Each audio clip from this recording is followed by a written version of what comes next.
Myself, Arvind Kumar Dubey, teacher of English at Godavari Academy of Science and Technology, Chhatarpur, MP. Students, today I am going to teach you about a poet, John Keats. John Keats is a poet of beauty. He has written poetry on nature. Most of poems are written by John Keats based on nature, beauty, sensuousness, pictorial quality, vivid description of nature, and beautiful use of imagery. Some of them are Ode to Autumn, Ode to Nightingale, Ode to Psyche, Ode to Grecian Urn. John Keats belonged to Greek, that's why love of Greek or Hellenism is found in the poetry of John Keats. He was a romantic poet and his poetry is based on sensuousness.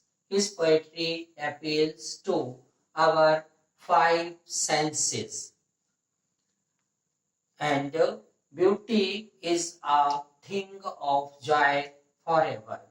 And truth is beauty, and beauty is truth. Beauty of art is everlasting, but natural's beauty, beauty of nature, just like William Wordsworth or Robert Frost, American poet of nature, John Keats has written poetry of nature. His poetry is full of beautiful description of nature. There is vivid description of nature. We can receive much from nature. Nature can give us joy that can't express in words.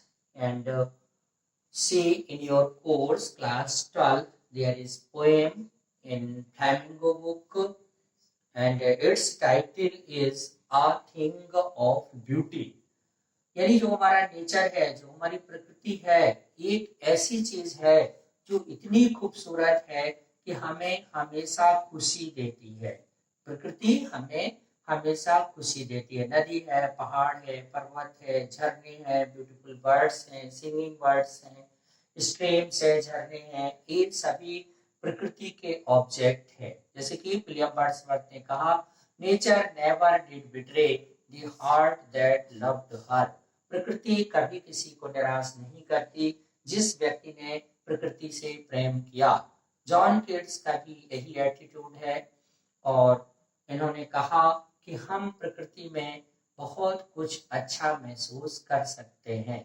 Nature की beauty और beauty of art, just like Grecian urn, जिसमें कि John Keats ने Greek के urn का वर्णन किया है कि उस पॉट में जो इंग्रेविंग्स हैं या जो भी पेंटिंग्स बनाई गई हैं वो इतनी एलिव है, इतनी सजीव है कि आज भी हम देखते हैं तो हमारे अंदर एस्थेटिक ब्यूटी क्रिएट होती है। एस्थेटिक ब्यूटी मीन्स होता है सौंदर्य शास्त्र। यहाँ पर दो सिद्धांत है, आर्ट फॉर आर्ट से यानी कला कला के लिए, और आर्ट फॉर लाइफ से कला हमारे जीवन के लिए।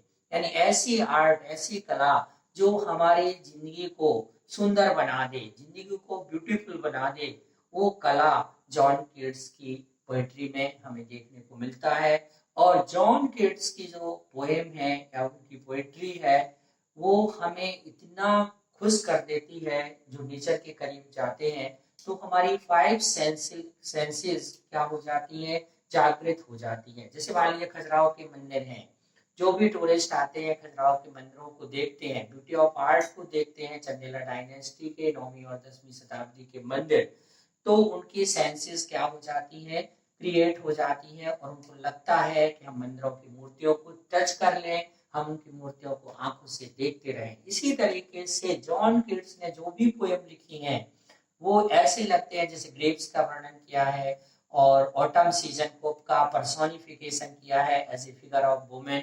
तो आप देखेंगे तो बहुत खूबसूरत पोएम जॉन कीट्स ने लिखी। आल्दो जॉन कीट्स का लाइफ स्पान ज्यादा लिमिटेड नहीं रहा और इनकी जल्दी की डेथ हो गई।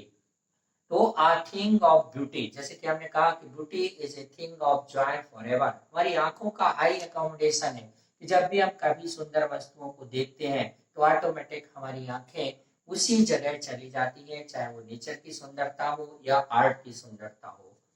तो a thing of beauty is a joy forever. एक वस्तु है सुंदरता, जो कि एक एब्स्ट्रैक्ट नाउन है, ये हमेशा आनंद देने वाली वस्तु है। इट्स लवलीनेस इंक्रीजेस, जो सुंदर चीजें हैं, नेचर की सुंदरता है, वो ऑटोमेटिकली क्या होती है, बढ़ती है। It will never it will never pass into nothingness. और नेचर से हमें बहुत कुछ मिलता है। Nature is a vast treasure house of knowledge. We can receive much from nature if we have a willing heart to receive the benefits of nature, but will keep a vow quiet for us। ये हमें इतनी शांति देता है जब हम बगीचे में जाते हैं या पार्क में जाते हैं या नेचर के करीब जाते हैं। Bower of us, bower quite for us, शांति देते हैं हमें, एंड स्लीप, और हम थोड़ी देर के लिए क्या कर लेते हैं, विश्राम करते हैं, नेचर की लेप में सो जाते हैं। Thanks, you tomorrow.